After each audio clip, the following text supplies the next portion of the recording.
So I just finished my first day back in university. I left early, so you can probably tell how good that was. But anyways, I've been reading Paradise Lost in preparation for reading Ulysses.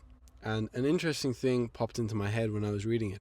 With the fall of Adam and Eve, there was a pretty big emphasis on the fact that they gained the knowledge of good and evil. They did not become good and evil, or they did not gain the urges of good and evil. They simply became aware of good and evil.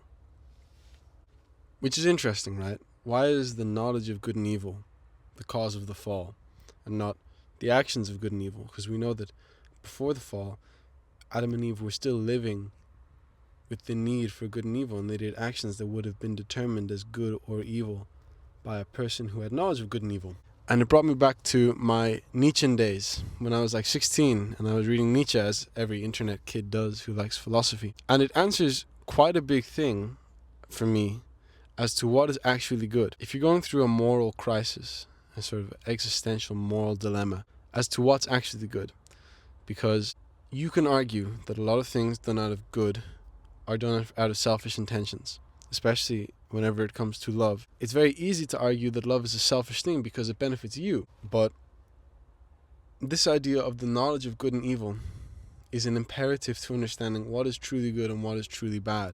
Because when we look at animals hunting and killing other animals, we don't deem that as evil. But if we were to see humans doing it, we would deem that as an evil action. And it's because we have the knowledge of good and evil. And on the other hand, if you do good acts with the intent to be good, that could be deemed as selfish because you're doing it to be good. You want to be a good person. It's an inherently selfish thing.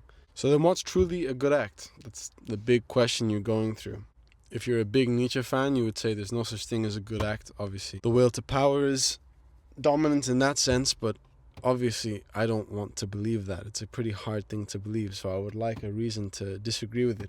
And having read Dostoevsky helped me quite a lot about what's a good action. You know, characters like Alyosha, Mishkin, Raskolnikov was quite an interesting character when it came to that circumstance as well. But in terms of the knowledge of good and evil, I believe that the truest good thing one can do is not done out of the need for one to be good.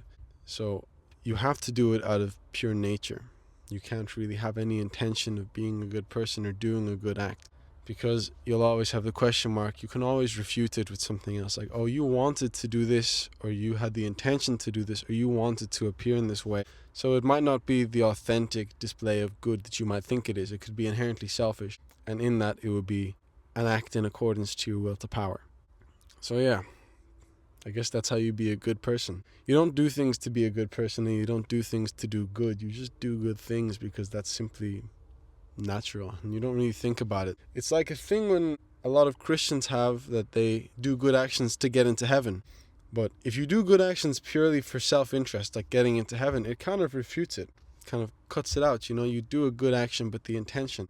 And in terms of philosophy, a big thing is intentions, not actions, because intentions are massive. So if you're acting like a good person all to get into heaven, your intentions are selfish while your actions are good, so you're not actually doing good in terms of your intentions. And the same thing with attempting to be a good person. If you want to be a good person, that's kind of a selfish desire for you to have, and no matter how many good actions you do, it's always in the need to fulfill something else, which is your desire to have a certain persona, or to have a certain appearance, or to have a certain image. Like Alyosha is a pretty good example of this. Alyosha never really preached about morality to anyone in Brothers Karamazov. He never attempted to be a good person. He didn't have any performative guise or sort of mask that he was trying to fulfill. He simply did everything out of nature. And a negative side of this idea is that depending on what our nature is, we could be completely screwed. I'm a bit more of an optimist when it comes to that. I hope that our nature is quite good. I think that there is something more interesting about humans compared to animals. Something incorporeal, something ethereal. But I might be proven wrong. Who knows? Human nature is a nasty thing.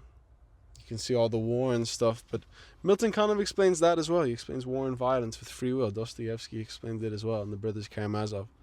But yeah, well, university sucks. I'm starting to read Ulysses.